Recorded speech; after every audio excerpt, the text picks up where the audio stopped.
में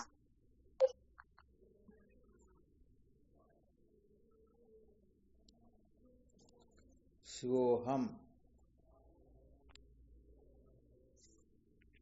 प्रणाम आपको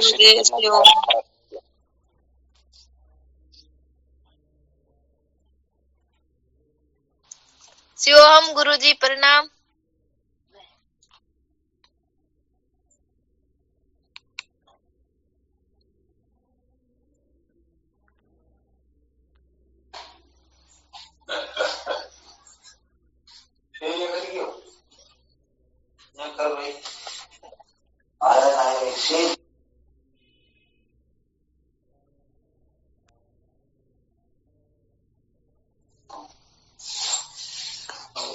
गुरुजी प्रणाम। शिवोहम।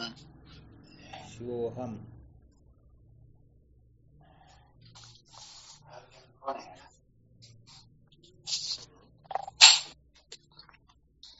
क्या विषय चल रहा था अपना? संसार को बनाए रखकर सत्य का साक्षात्कार नहीं किया जा सकता। संसार को बनाए रखकर कभी भी सत्य का साक्षात्कार नहीं किया जा सकता, यही चल रहा था ना।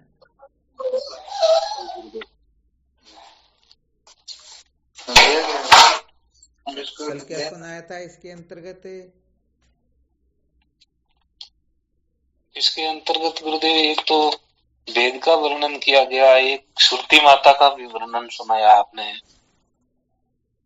ये भी बताया अज्ञान संसार की निवृत्ति होने के उपरांत क्या अज्ञान निवृत्त हो जाता है। बहुत अच्छी बात है।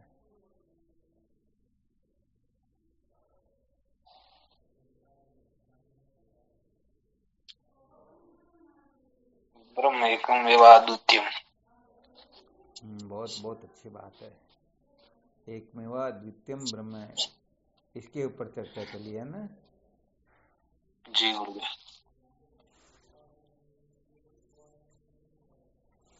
तो देखो यहाँ पर समस्त दुखों का जो मूल कारण होता है वह अज्ञान ही होता है।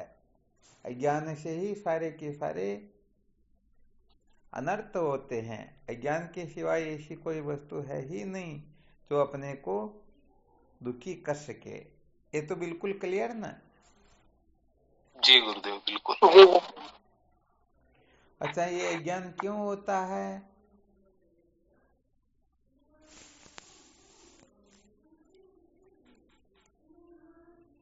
भेद के कारण।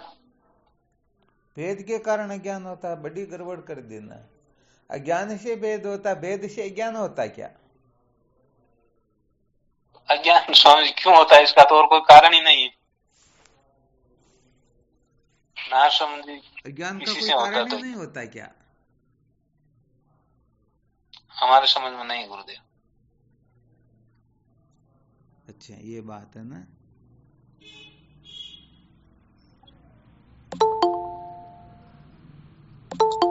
शिवोहम स्वामी जी। हाँ, शिवोहम। अपने आप को नहीं जानने से ही ज्ञान होता है। अपने आप को न जानने से ही अज्ञान होता है। चलो, बहुत अच्छी बात बताइए।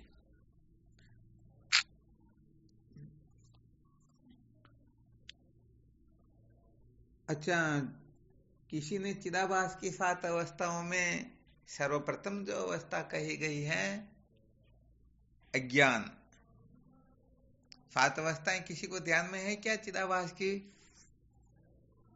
एक अज्ञान, आवरण, भ्रांति 2 प्रकार की, ज्ञान, शोक। भ्रांति 2 प्रकार की कौन कौन सी? प्रोक्ष अप्रोक्ष। इसको भ्रांति बोलोगे क्या?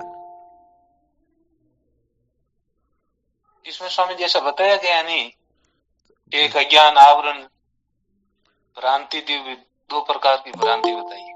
बड़ा खतरनाक काम करते महाराज, क्या करूं बाप का। तो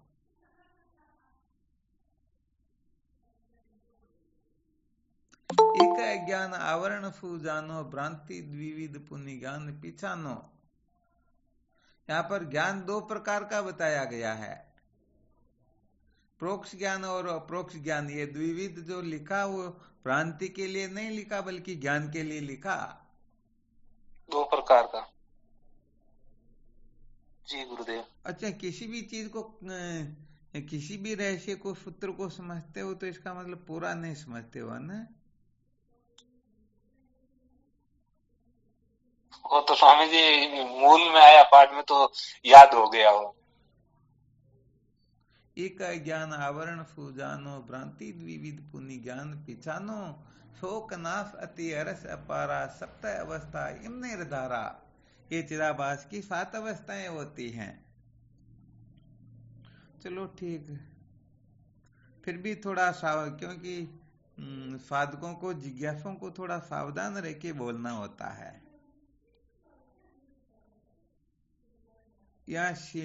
वो जैसे फौज के अंतर्गत केवल ऐसे सीखे सिखाए काम नहीं करते ना, अनुभवी काम करते हैं ना। जी तो ये बिल्कुल। वेदांत विचार है। यहाँ पर ये सीखे सिखाए काम नहीं करते हैं। यहाँ पर तो सचमुच में अनुभव होना चाहिए, और सचमुच में अनुभव हो तभी बात कुछ और होती है। यहाँ कल्पना थोड़ी करनी क्या। इस बात को बहुत अच्छी तरह से समझ लेना चाहिए। यदि हम केवल और केवल मात्र शब्द मात्र के ज्ञाता है, अथवा उसके अर्थ मात्र के ज्ञाता है, तो हम विवेकी हो सकते हैं, सचमुच में अविद्या के बंधन से मुक्त नहीं हो सकते हैं। इसके बारे में बहुत बहुत बार बताया जा चुका है। यदि कोई घट के अनेक पर्यायवाची जानता है, घट किसको कहते, कुंभ को कहते, कलश को कहते, ऐसे करके बहुत सारे पर्यायवाची रट करके याद कर लेता है, परंतु वह घड़े को पहचानता नहीं, तो बताओ उसका ये शब्द ज्ञान जो है ये झूठा हुआ या सत्य हुआ? झूठा। यहाँ पर तो आचारंभण विकारो नामधेय मृतिकितेव सत्यम, ये सारे के सारे वाणी के विकार मात्र होते हैं, सत्य तो अधिष्ठान ही होता है। तो वही देखो, यहाँ पर भले ही हम जानकारी अनंत अनंत क्यों न बढ़ा ले, परंतु वस्तु का ठीक ठीक बोध नहीं है, उस वस्तु को पहचानते नहीं, तो सचमुच में ये सारा का सारा जगत जाल ही होता है, ये सारा का सारा नासमझी ही होता है। इससे हम अपनी वो नुंगती तो करवा सकते हैं, परंतु इसे मुक्ति होने वाली है नहीं। ये बहुत अच्छी तरह से ध्यान रखना चाहिए। तो ऐसे ब्रह्म के बारे में अनंत अनंत सूत्र रट लो, परंतु ब्रह्म किसको कहते हैं तो उंगली पता नहीं किस किस तरफ जाएगी, किस किस को ब्रह्म कहेंगे। ये सारे के सारे शाब्दिक ज्ञानी ही हैं। और भगवान शंकराचार्य जी महाराज अप्रोक्षानुभूति के अंतर्गत कुशला ब्रह्म वार्तायाम व्रति ही ना सुरा गिण ते है ज्ञानित्मानुनम पुनर्यांति यांति च, अर्थात शाब्दिक ज्ञानियों की निंदा की गई है। जो ब्रह्म वार्ता में तो कुशल है, परंतु ब्रह्माकारवर्ती से शून्य है, सचमुच में वह कभी भी अविद्या के बंधन से मुक्त नहीं हो सकते हैं। आ गया क्या अच्छी तरह से समझ में? जी गुरुदेव। अरे तो भोजन करते तो जब तक तृप्ति नहीं होती है, अरे तृप्ति तो क्या, दोनों रोटी को ऐसे करें घी नहीं निकले तब तक तो खाने का मन नहीं होता। और वेदांत के सूत्र इनको ऐसे कितना समझ लिया, ये जब तक समझ में ना आए तब तो खाना पीना, उठना बैठना, सोना जगना, अरे कुछ सूझे ही नहीं। जिज्ञासा तो इस प्रकार की होनी चाहिए।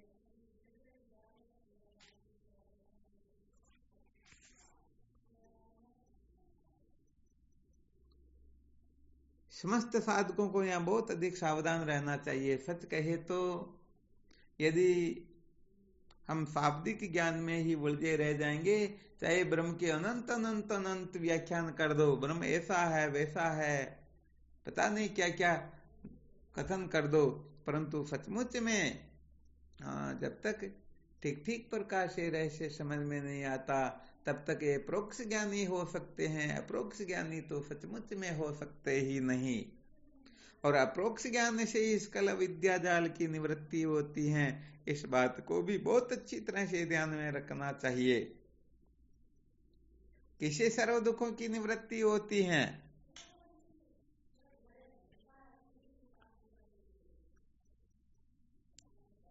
आवाज आ रही या नहीं आ रही?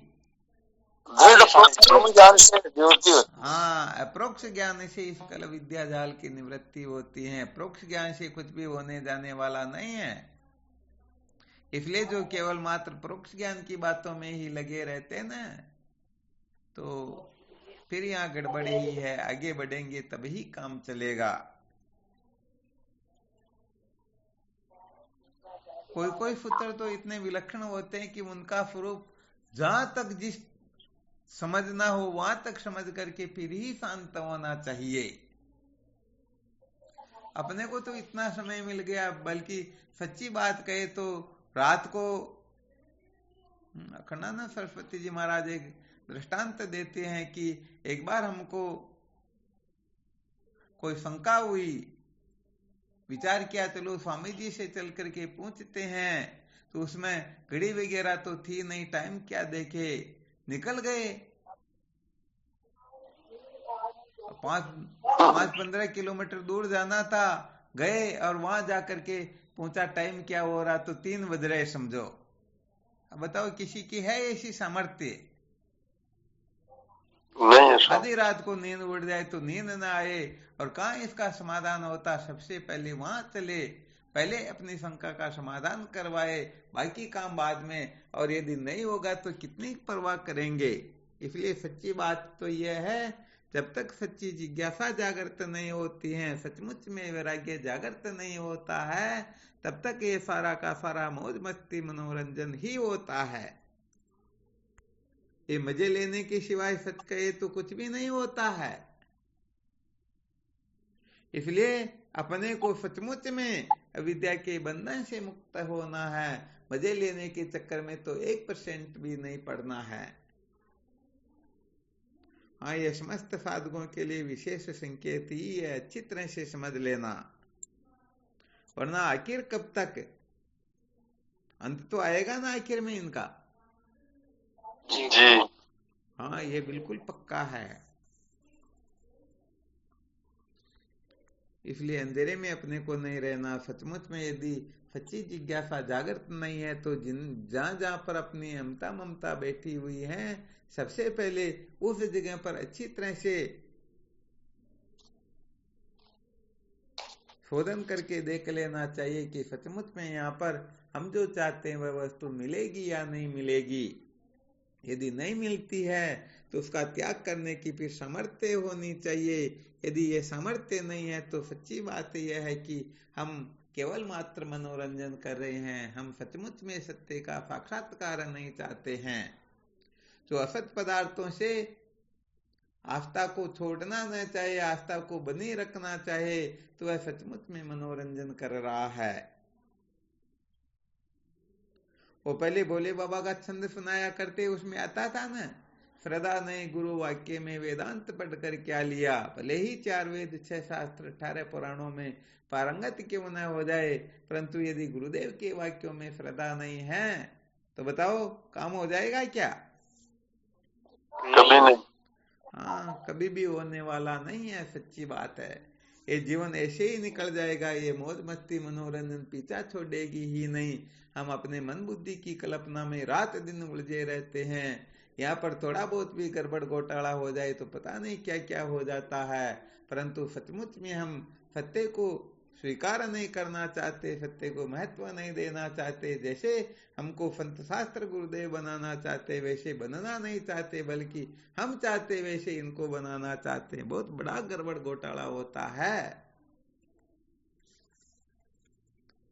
होता क्या है कि भगवान कृष्ण चतुर्थ अध्याय के अंतर्गत इस बात का स्पष्ट संकेत कर देते हैं 17वें श्लोक में, कर्मणो ह्यपि बोद्धव्यम बोद्धव्यम च विकर्मण अकर्मण च बोद्धव्यम गहना कर्मणो गति। कर्म का स्वरूप भी जानना चाहिए, कर्म का स्वरूप भी जानना चाहिए, विकर्म का स्वरूप भी जानना चाहिए, क्योंकि कर्मों की गति बड़ी गहन होती है। हाँ, हमको पता ही नहीं होता, हम तो सोचते कि हम तो बहुत बड़ा काम कर रहे हैं, परंतु कितना बड़ा अनर्थ हो जाता है जिसकी हम कल्पना भी नहीं कर सकते हैं। तो ये तो सचमुच में ये अपनी अक्ल होशियारी जब तक शांत नहीं होती ना, तब तक सचमुच में ये रहस्य समझ में आता ही नहीं। और ये जीव बेचारा ऐसे ही जन्मा ऐसे ही मर जाता और जन्म मृत्यु की श्रृंखला में ये भटकता ही रहता है।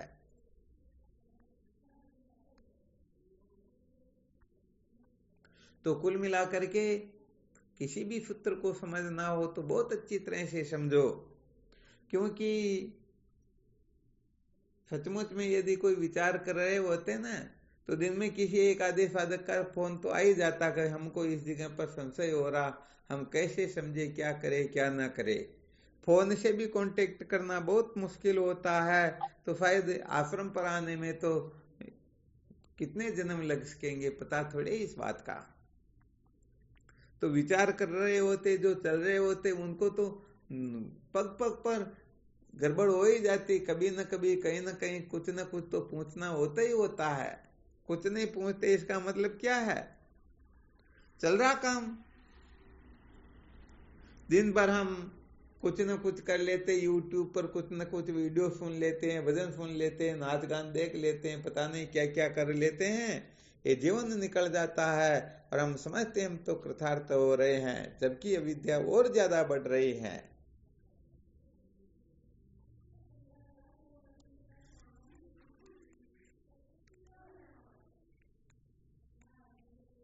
चलो ठीक है, ज्यादा क्या बताएं, बार बार बताएं तो भी थोड़ा अच्छा नहीं रहता।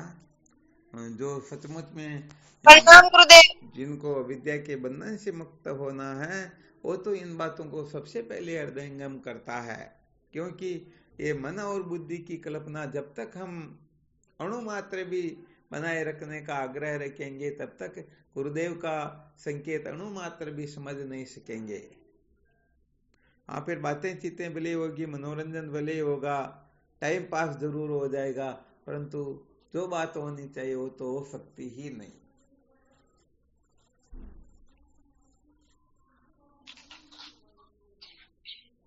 तो अपना विषय चल रहा था चिदाभास की जो 7 अवस्थाएं होती, उसमें पहली जो अवस्था है उसको ज्ञान कहते हैं। किसी को ध्यान में है क्या? विचार सागर के अंतर्गत इसका क्या दुआ लिखा हुआ है? ब्रह्म अज्ञान का क्या स्वरूप बताया गया? स्वामी जी ज्ञान। शिवोहम क्या हुआ? स्वामी जी नहीं जानो में ब्रह्म को या को कहता है ज्ञान। क्या बस इतना ही बोलना, आगे बिल्कुल नहीं बोलना। बहुत धन्यवाद है। सदानंद जी आप क्या कह रहे थे? यही कहा गुरुदेव। यही का, बहुत धन्यवाद है। नहीं जानो में ब्रह्म को या को कहता है ज्ञान, अर्थात मैं ब्रह्म को नहीं जानता हूं, इसी का नाम ज्ञान होता है। तो विचार करके देखो, जैसे रस्सी को न जानने से सर्पमाला दरार की भ्रांति होती है या नहीं होती है? जी गुरुदेव। बस ऐसे ही ब्रह्म को न जानने से ये सारा का सारा, हाँ, चाहे ईश्वर हो, चाहे जीव हो, चाहे अनंत कोटि ब्रह्मांड क्यों ना हो, ये सारा का सारा संसार चक्र प्रतीत होने लगता है।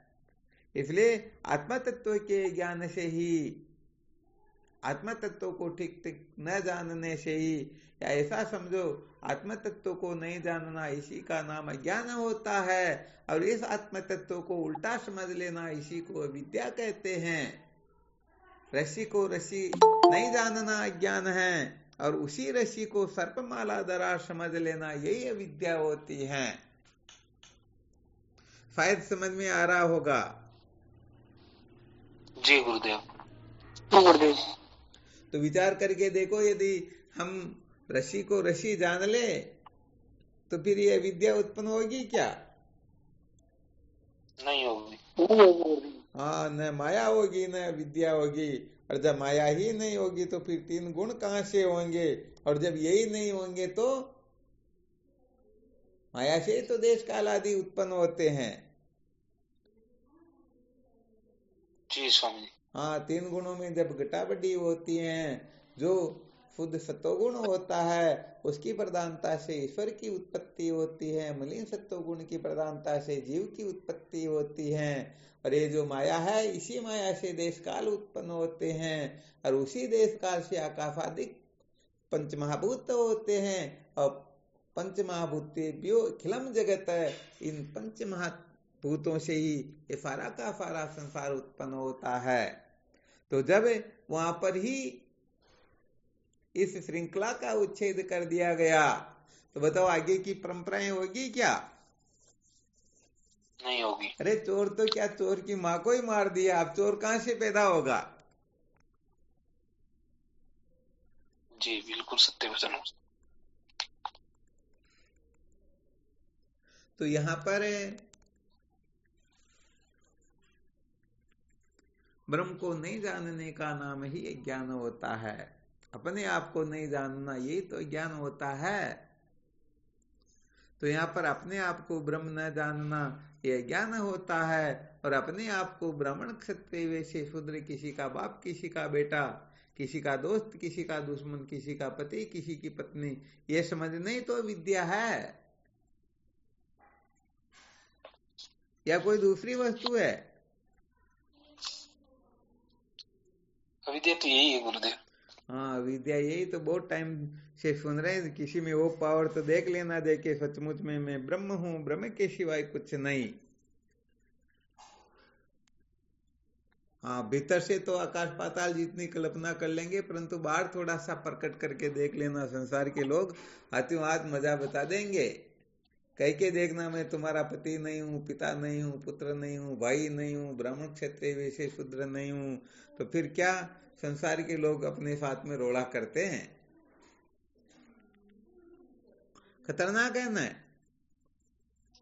जी गुरुदेव। हाँ तो बातें तो खैर कर रहे हैं, परंतु त्याग वैराग्य का सामर्थ्य बड़ा मुश्किल होता। सचमुच में सच्ची जिज्ञासा जागृत होना ये बड़ी विलक्षण बात होती, बहुत दुर्लभ बात होती है। क्योंकि सच में हम चाहते ही नहीं, हम तो मौज मस्ती मनोरंजन ही चाहते हैं, खाना पीना ही चाहते हैं, राग रंग ही चाहते हैं, जो इंद्रियों को प्रिय लगे, जो मन को प्रिय लगे, जो बुद्धि को प्रिय लगे, हाँ उसी वस्तु को हम ज्यादा महत्व देते, उसी ओर ज्यादा आकर्षण होते, उन्हीं की आज्ञा में चलते, उनके नचाए ही नाचते हैं। तो उनके नचाए नाचेंगे तो यहाँ आत्म तत्व का बोध थोड़े होगा, हो जाएगा क्या? नहीं होगा गुरुदेव। हाँ सवाल ही नहीं, भरोसे नहीं रहना चाहिए कि आत्म तत्व का बोध हो जाएगा। ऐसे तो उत्पादन हो जाना चाहिए आज तक। हाँ बात ये है कि जब तक अज्ञान को बंधन का कारण नहीं समझ लेते हैं ना, तब तक सचमुच में सच्ची बात है कि वेदांत विचार सार्थक होता ही नहीं। फिर ये बातें जो सुनेंगे ना, सुनेंगे सुनाएंगे, इन सबसे मौज मस्ती मनोरंजन ही होगा, उसके सिवाय कुछ भी होने जाने वाला नहीं, ये बिल्कुल पक्की बात है। तो हम अज्ञान को दुख का कारण, जन्म मरण का कारण थोड़े समझ रहे हैं। हम तो घरवाले नाराज हो जाए इसका ध्यान रखते हैं कि भाई ये कहीं नाराज ना हो जाए, घर में नून मिर्च समाप्त हो गया तो इसका ध्यान रखते हैं, संसार के लोग अपनी जय जयकार कैसे करें इसका ध्यान रखते हैं, मौज मस्ती मनोरंजन सबसे अधिक कैसे मिले इसी का तो ख्याल रखते हैं ज्यादा से ज्यादा। वरना सचमुच में जिस दिन केवल और केवल मात्र ज्ञान को ही बंधन का मुख्य कारण समझ लेंगे, उस दिन ब्रह्म विद्या की ओर जो प्रवृत्ति होगी ना, उस प्रवृत्ति को इस सृष्टि में तो क्या अनंत कोटि ब्रह्मांड में भी कोई चैलेंज करने वाला नहीं होगा। फिर वो किसी के रोके नहीं रुकेंगे, वो किसी के नचाए नहीं नाचेंगे, वो नचाएंगे तो वो नचाएंगे, उनको कोई नचाने वाला है ही नहीं।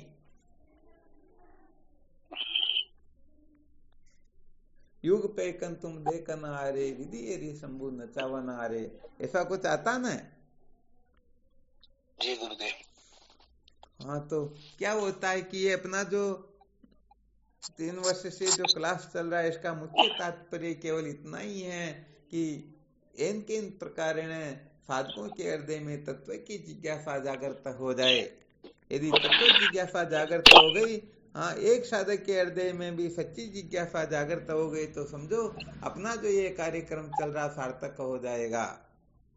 हाँ ज्ञान के लिए तो गुरुदेव की शरण में जाकर के ही विचार करना, यहाँ पर केवल तत्व जिज्ञासा कैसे जागृत होती बस उसी के बारे में अधिक से अधिक विचार विनिमय किया जाता है।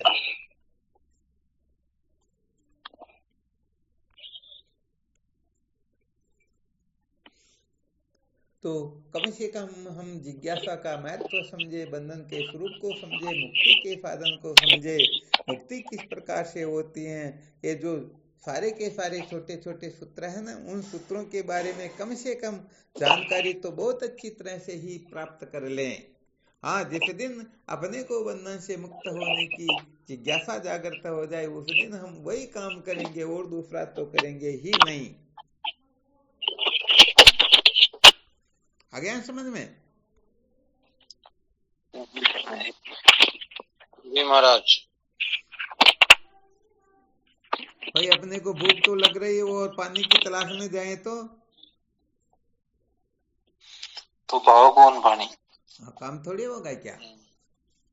नहीं होगा। हाँ, इसलिए कम से कम इस रहस्य को अच्छी तरह से समझ लेना है कि अंतःकरण शुद्ध कैसे होता है, जिज्ञासा कैसे जागृत होती है, विवेकादि साधनों को कैसे संपन्न किया जाता है फल संपत्ति से। हाँ, ये सारे के सारे सूत्र बड़े विलक्षण होते हैं।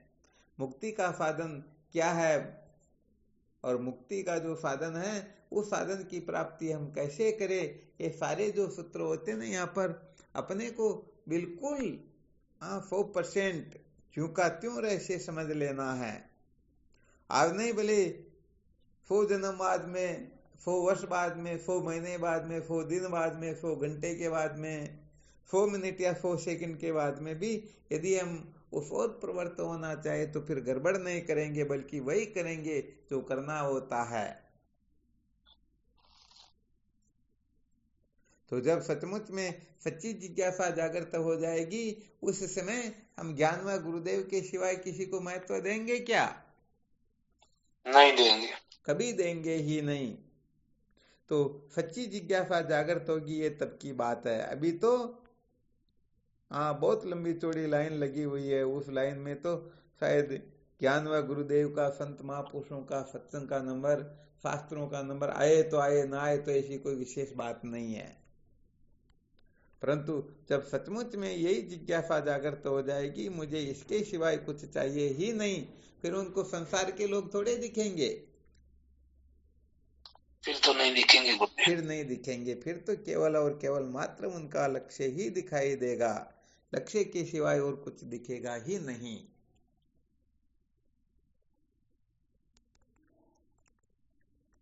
तो क्या विषय चल रहा था, पहले क्या सुनाने जा रहे थे?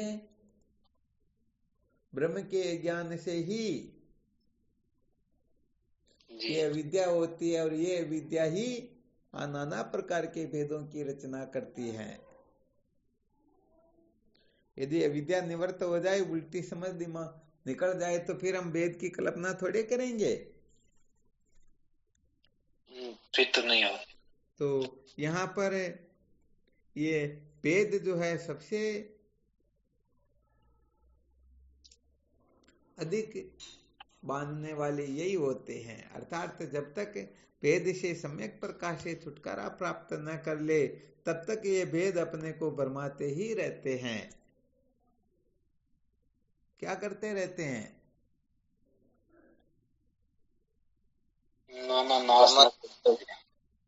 हाँ, बिल्कुल सत्य बात है।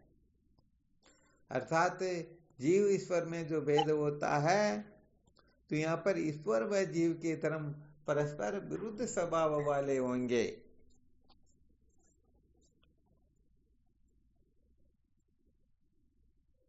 होंगे या नहीं होंगे? जी गुरुदेव। तो बताओ, इस समय हम अपने को प्राचीन समझेंगे या नहीं समझेंगे? प्राचीन का मतलब होता है अधवाला। अधवाला ही समझते हैं गुरुदेव। सीमा आ गई एक प्रकार से, टुकड़ा समझ लीजिए, कतरा समझ लीजिए। तो बताओ, हम अपने को समुद्र रूप से अनुभव करें तब सचमुच में सुखी हो सकते हैं या बूंद या तरंग के रूप में कल्पना करें तब सुखी हो सकते हैं? समुद्र रूप समझेंगे तभी होंगे सुखी, तो तब ही सुखी होंगे।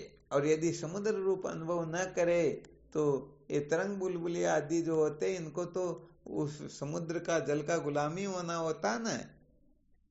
जी बिल्कुल। तो यहाँ पर कुल मिलाकर के ये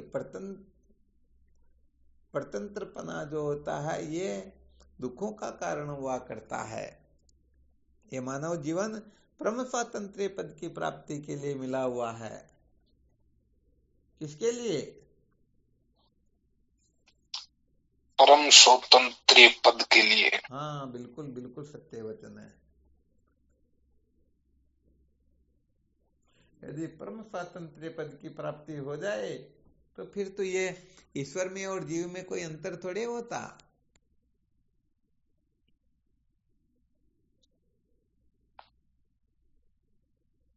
यहाँ पर जीव व ईश्वर में जो भेद बताया गया है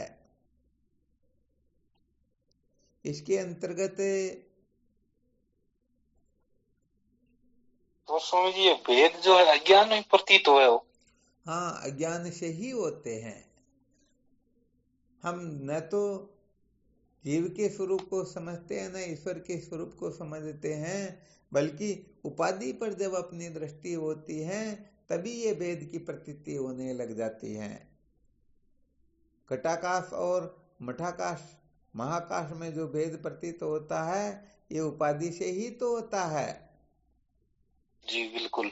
यदि घड़ा न हो, मकान न हो तो घटाकाश और मठाकाश और महाकाश में भेद होगा क्या?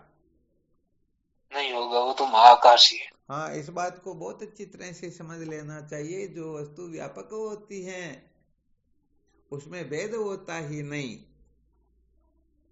जो वस्तु परिच्छिन्न होती है उसी में भेद होता है। तो यहाँ पर आकाश जो है व्यापक है या नहीं है? जी गुरुदेव। तो यहाँ पर विचार करके देखो, घटाकाश मठाकाश महाकाश में जो भेद दिखाई दे रहा है ये नासमझी से है अथवा सचमुच में है? नासमझी से ही है। हाँ, बिल्कुल नासमझी से ही सत्य वचन है। क्योंकि यहाँ पर केवल और केवल मात्र उपाधि से ही ऐसी प्रतीति हो रही है। यदि उपाधि न हो तो कुछ होगा क्या? नहीं होगा, बिल्कुल नहीं होगा। अच्छा, इसको और दूसरी तरह से भी समझा सकते हो क्या? उपाधि से ही ये सारा का सारा गड़बड़ होता हो।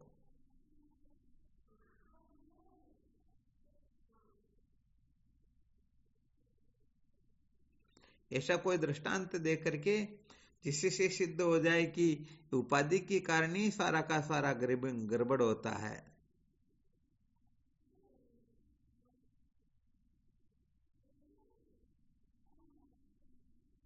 शिवोहम स्वामी। हाँ, शिवोहम। मठाकाश की उपाधि से ईश्वर और घटाकाश की उपाधि से जीव प्रतीत होते। उपाधि मिथ्या है तो भेद भी मिथ्या ही है। यहाँ थोड़ी गड़बड़ हो गई।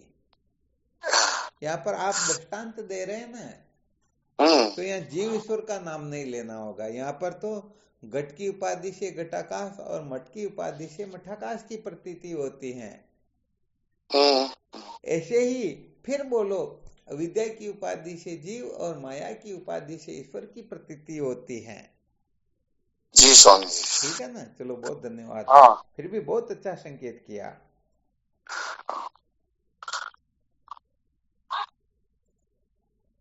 तो ये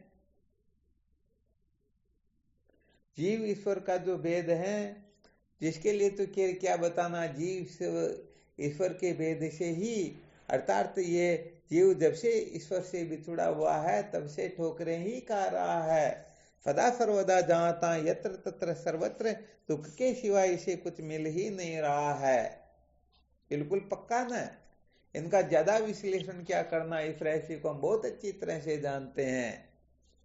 जो बच्चा अपने माता पिता से बिछुड़ जाए तो बताओ ठोकरे खाएगा या नहीं खाएगा? सब जगह पर खाएगा। तो ऐसे ही ये जीव जिस दिन ईश्वर से बिछुड़ा है उस दिन से ही ये ठोकरें ही खा रहा, ये जन्म मृत्यु की श्रृंखला में ही भटक रहा है। ये सचमुच में अद्वितीय ब्रह्म होते हुए भी उपाधि का संग करके अपने आप को नाम रूप कुल गोत्र वर्ण आश्रम वाला समझता है, अपने को स्त्री पुरुष समझता है, अपने को पापी पुण्यात्मा करता भोगता सुखी दुखी प्रीचीन संसारी पता नहीं क्या का क्या समझता है। तो बताओ, जब तक ये ईश्वर से अभिन्न न हो जाए तब तक इसको सचमुच में शांति मिल सकती है? नहीं मिलेगी। नहीं मिलेगी ना महाराज जी, हाँ बिल्कुल बोलो। इसको महाराज जी, इसको मैन अपने पद से बिछुड़ने का वजह क्या है महाराज जी? हाँ बस यही बताते। बहुत धन्यवाद, बहुत अच्छी बात है। अच्छा, ये तो अच्छी तरह से समझ में आ गया ना? जी महाराज।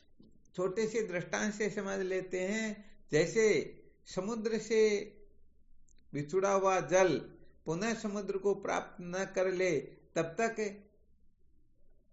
कितनी कितनी यातनाएं इसको सहन करनी पड़ती, आप विचार करते रहना। यहाँ पर अभी रामदीन जी महाराज ने जो पूछा ना, तो सच्ची बात तो ये होती है कि ये जीव ईश्वर से कभी बिछुड़ा है ही नहीं। बिछुड़ने की कल्पना भी नहीं हो सकती, बिछुड़ना संभव भी नहीं हो सकता है। जैसे तरंग जो है ये जल से कभी बिछुड़ सकती है क्या? नहीं बिछुड़ सकती है। यहाँ पर केवल मात्र बिछुड़ने की भ्रांति होती है। जैसे एक ब्राह्मण कुछ नशा कर लेता है और नशे के अंतर्गत बकने लगता है कि मैं चांडाल हूं, मुझे ब्राह्मण मनाओ, मैं कहीं नाली में गिरा हुआ हूं, मुझे मेरे पलंग पर ले जा करके लिटाओ। अरे भाई, वो उसके पलंग पर ही सोया हुआ था, वास्तव में वह ब्राह्मण ही था, परंतु नशे के प्रभाव से कुछ का कुछ बकने लग गया।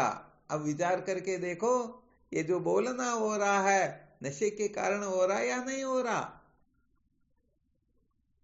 जी महाराज। उसको क्या सचमुच में ब्राह्मण बनाना है क्या? नहीं बनाया है। हाँ, उसको कहीं से उठा करके उनके पलक पर ले जाके लिटाना है क्या? वहाँ तो पहले से मौजूद है वो। क्या बात है। तो यहाँ पर भी ईश्वर अंश जीव अविनाशी चेतन अमल सहज सुख राशि सो माया वश भयो गुसाई बंध्यो कीर मरकट की न्यायी। ये तो जैसे बंदर बंध जाता है, जैसे तोता बंध जाता है, ऐसे ही ये जीव बंधा हुआ है। वास्तव में ये ईश्वर से कभी अलग हुआ ही नहीं। परंतु जब अलग होने की भ्रांति हो जाती है ना, तो पहले एक दृष्टांत सुनाया था, दो भाई, कहने का मतलब शरीर दो दिखाई देते थे परंतु समझो उनके प्राण एक ही हो।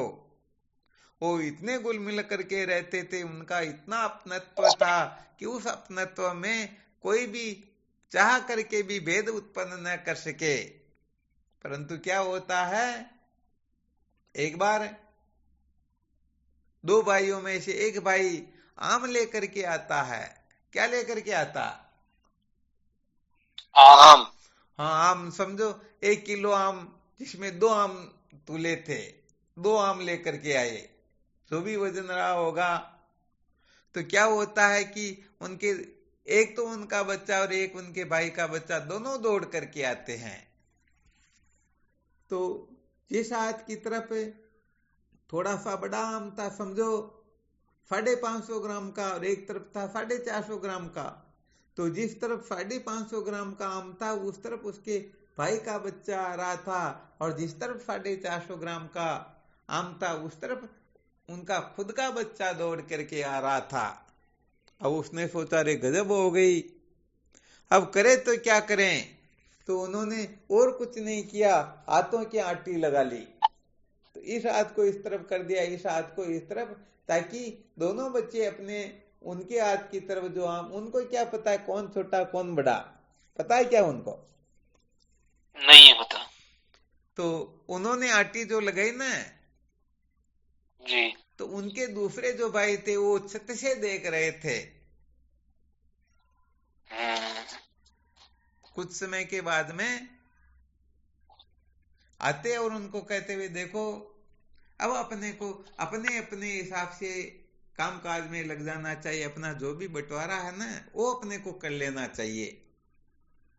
तो उन्होंने सोचा, उनके तो पैरों नीचे से जमीन खिसक गई कि मैं तो सपने में भी कल्पना नहीं कर सकता हूँ, ये भाई साहब ऐसे कैसे कह रहे हैं, ये क्या गड़बड़ हो गई। तो कहा नहीं नहीं, अपने को लोग ऐसे या कुछ गड़बड़ हो, कुछ बातचीत तुमको मैं कहूँ ऐसी बातचीत की नौबत आए, उससे पहले अपने को अपने अपने हिसाब से अलग हो जाना चाहिए। फिर उन्होंने विचार किया गड़बड़ कहाँ हुई, तो पता लग गया अरे मैंने ऐसे आम की आटी लगाई, हाथों की आटी लगा करके आम इधर उधर दिए, इसलिए इनको थोड़ा अलग फील हुआ। उन्होंने कहा अब आप चिंता मत करो, अब की बार मैं जो आम लाऊंगा वो आपके ही बच्चे को दूंगा, मेरे बच्चे को बिल्कुल भी नहीं दूंगा, आप चिंता मत करो। उन्होंने कहा नहीं नहीं, मैं ये नहीं कहना चाहता हूं तुम किसको दो किसको नहीं दो, यहां पर तो तात्पर्य ये है कि तुम्हारे हृदय में ये मेरा और ये तेरा, हाँ ये मेरा और तेरा जो भाव आया ना, बस ये भाव ही अपने को अलग करने पर मजबूर कर रहा है। यदि ये भाव नहीं आते तब तो कोई दिक्कत नहीं, परंतु ये मेरे तेरे का जो भेद आ गया ना, ये मेरा और ये तुम्हारा, तो भाई अपने को तुरंत इसी समय अपने अपने हिसाब से हो जाना चाहिए, कल पता नहीं लोग हंसेंगे। तो बताओ कितनी बड़ी गड़बड़ हुई। तो वेद मन में तो हुआ कि ये मेरा और ये तुम्हारा, यदि ऐसा नहीं होता तो गड़बड़ नहीं होती ना। जी गुरुदेव। तो बस ऐसे ही ये जीव कहने का मतलब अपने को मान लेता है। इसके लिए तो जब विचार चंद्रोदय की छठी कला का अध्ययन होगा उस समय हाँ भेद भ्रांति की निवृत्ति कैसे होती, जिसमें बिंब प्रतिबिंब के दृष्टांत से बहुत अच्छी तरह से समझाया गया है, उसका चिंतन करेंगे तब देखेंगे। अभी तो केवल मात्र इतना ही विचार कर रहे हैं कि ना समझी के कारण ही ये भेद हो गया, वरना सचमुच में भेद होता ही नहीं। अब यदि इस भेद से अपने को मुक्त होना है तो क्या करना है। जीव की उपाधि होती है अविद्या और ईश्वर की उपाधि होती है माया। यदि माया व अविद्या दोनों को ही मिथ्या निश्चय कर ले तो बताओ जीव ईश्वर में भेद हो सकता है क्या? नहीं हो सकता। तो भाई ये केवल मात्र भेद सारा का सारा उपाधि के कारण ही होता है, सचमुच में तो भेद होता ही नहीं।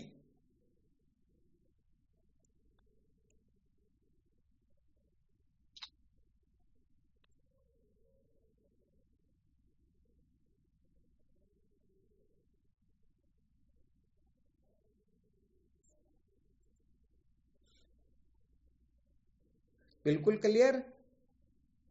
जी गुरुदेव। तो ये अविद्या व माया के कारण ही अर्थात उपाधि के कारण ही भेद की प्रतीति होती है। यदि हम उपाधि को सत्य समझेंगे तो निश्चित रूप से हमें जीव ईश्वर को अलग मानना होगा, और जिस समय हम उपाधि का मिथ्यात्व निश्चय कर लेंगे उस समय न जीव ईश्वर में भेद होगा और न कहीं अन्यत्र भेद की प्रतीति होगी। भेद का तो मुख्य कारण यही तो है ना, ज्ञान। तो हमने अज्ञान से ही तो उपाधि को ही तो देखा, उपहित को थोड़े देखा। नहीं देखा उपहित। हाँ उपाधि में जो अटके हुए होते हैं ना उनको फिर भेद की ही प्रतीति होती है। तो चलो आगे की चर्चा फिर कल करेंगे। हाँ सावधान रहना, इसका और गंभीरता से विचार करना।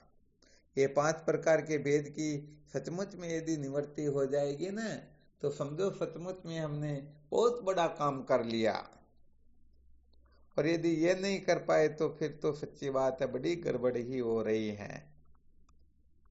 इसलिए 5 प्रकार के जो भेद बताए गए उनका बहुत अच्छी तरह से मंथन करना, अच्छी तरह से समझने की कोशिश करना, और सचमुच में ये भेद ही दुखों के कारण है। यदि भेद की निवृत्ति हो जाए तो समझो परमानंद का अनुभव हो जाएगा, सचमुच में दुख अपने को स्पर्श भी नहीं कर पाएगा, और सारी की सारी कल्पनाएं जल्पनाएं शांत हो जाएगी और अद्वितीय आत्म तत्व में निष्ठा हो जाएगी। तब तो बात ही कुछ और हो जाएगी। चलो ठीक, फिर करो साधन भजन से हम प्रणाम आपके श्री चरणों में साष्टांग दंडवत प्रणाम। शिवोहम। शिवोहम स्वामी जी के चरणों में बार बार साष्टांग प्रणाम। शिवोहम स्वामी जी के चरणों में साष्टांग दंडवत प्रणाम। शिवोहम प्रणाम गुरुदेव आपके श्री चरणों को शिवोहम प्रणाम। शिवोहम शिवोहम। प्रणाम गुरुदेव शिवोहम। शिवोहम स्वामी जी के चरणों में शिवोहम गुरुदेव चरण स्पर्श। शिवोहम प्रणाम गुरुदेव आपके श्री चरणों में बार बार प्रणाम।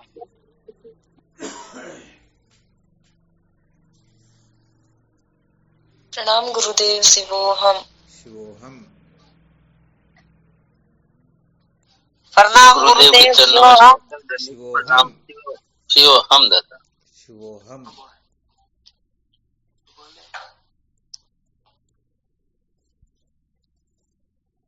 प्रणाम स्वामी जी।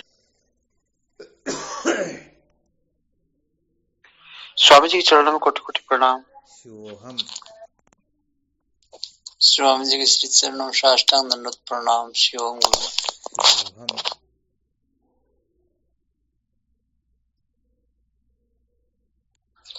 हमारा सतगुरु शरणम कोटि कोटि प्रणाम बाबूजी। शिवोहम। शिवोहम प्रणाम गुरुदेव। शिवोहम। शिवोहम कोटि कोटि प्रणाम स्वामी जी आपके श्री चरणों में। शिवोहम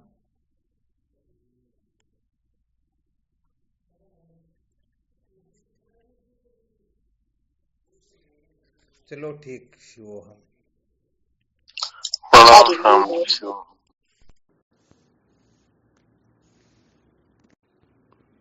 ठीक। शिवोहम